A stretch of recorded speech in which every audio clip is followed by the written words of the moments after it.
muuqaalka hore waxaan ku qaadanay marka la diiwaan gelinayo iib aad samaysay lacagtiina aad macmiilka ka qabatay.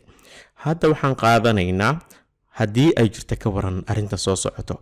lacag ayaad haysaa, bangiga rabtay inaad ku deposit garayso, lacagtana waa iib ayay ka dhalatay, laakiin sales receipt maadan soo saarin, invoice maadan soo saarin, lacagtiina gacantaad ku haysaa, wixii aad gadayna ma taqaanid. sifa marka aad taa u diiwaan geliso bank deposit ayaa la dhahaa. qaabkee ayaad u samaynaysaa? sifa aan marka pageka si full aan u helo, qaybtan aan iska xiro, kadibna waxaan imaanayaa marka aan wax diiwaan gelinayo qaybta accountingka xangeen imaan jiray, pluskana imaan jiray. pluskan maadaamoon imaaday waxaan imaanayaa qaybtan lagu magacaabo bank deposit. bank deposit markaan imaado waxaa ii furmanayo pagekan. lacagta aan gacanta ku hayo ayaan rabaa in aan xisaabaadkayga ku daro, inaan ku daran rabaa. lacagtii waan hayaa, laakiin receipt ma soo saarin. receipt maadan soo saarin, maadna diiwaan gelin as a sales receipt maadan diiwaan gelinin. hagaag marka waxaan leenahay lacagta gacantaan ku haynaa, cashka ayaan dooranaynaa. dabcan sifa cashka aad ugu soo darto ama any account aad rabto, add new ayaad leedahay, kadibna qaabkii aan wax ugu dari jirnay ayaad ugu sii daraysaa. hagaag markaan imaano waqtiga ayaad dooranaysaa. goormay ahayd? 1 bisha iidhe. waad bedeli kartaa. hagaag dadkan aan wax ka iibinaynay mar customerkii baad dooranaysaa. customerka yaa waaye? hal customer uun baa noo diiwaan gashan. okay, macallin dad kale soo lama tacaamulno. ha, waad la tacaamushaa. sidee baan ugu darayaa haddii aan rabo qof cusub inaan ku daro? oo kan muxuu ahaa? waa supplier, customer ma aha. hadda waxaan lacagta ka qaadnay annagu, lacag maynan bixinine, customer ayaan lacag ka qaadnay.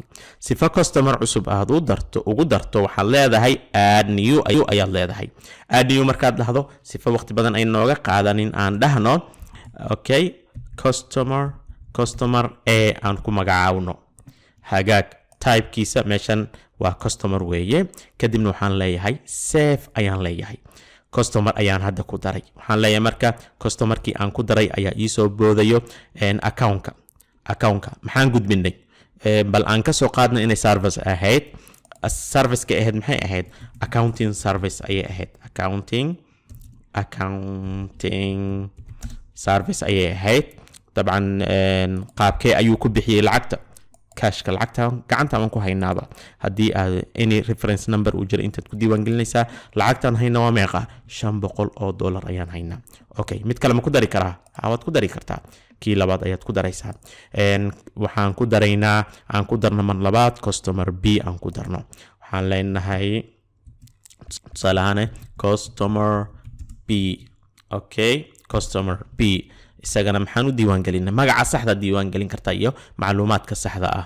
isaga waxbaan ka gadnay, softwarekii baan ka gadnay. hagaag product aan dhahno, softwarekii baan ka gadnay. accounting software. hagaag okay, accounting software baan ka gadnay. lacagta qaabkee ayaan ku haynaa? cash ahaan ayaan ku haynaa. hagaag haddii receipt ama reference number uu jiro intaad ku diiwaan gelinaysaa, waxaan geli jirnay konton ayaan geli jirnay, kontonkii ayaan ka siinay. inta number ee rabto ayaad ku dari kartaa. in allaaliya inta aad rabto ayaad kusii dari kartaa. hagaag markaad inta aad samayso ayaa waxaad imaanaysaa qaybtan hoose ayaad imaanaysaa. kadibna haddii meema oo jiro waad ku dari kartaa lacagtii 550. haddii wax walba oo haddii ay jiraan receiptka haddii aad hayso, ama wax macluumaada haddii aad hayso, inta ayaad attach ayaad samayn kartaa. attachka aad rabto inta ayaad ka samayn kartaa. markaad intaa dhamaysa waxaad leedahay save and new ayaad leedahay. mid cusub ayuu ku furayaa. haddii aad mid cusub oo aan samayno hal customer oo laakiin bangiga aan lacagta ku shubayno, waxaan dooranaynaa salaama bankin aan lacagta ku shubnay. tusaale ahaan oo kale customerkan waxa uu ahaa customer A. waxaan u gudbinay qaybta service ayay ahayd. qaybta accounting ama auditingka aan dhaho auditing. okay, hagaag lacagta qaabkeen uga qaadnay?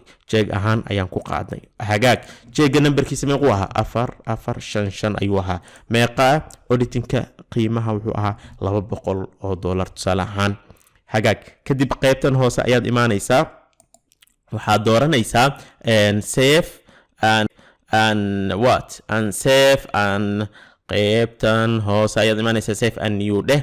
kadibna waxaa weeyaan tan saddexaad haddaad rabto waad sii wadi kartaa, haddii kalena waad iska xiri kartaa. sidaasi ayaa loo diiwaangeliyaa marka aad rabto inaad diiwaangeliso sales deposit to the bank oo as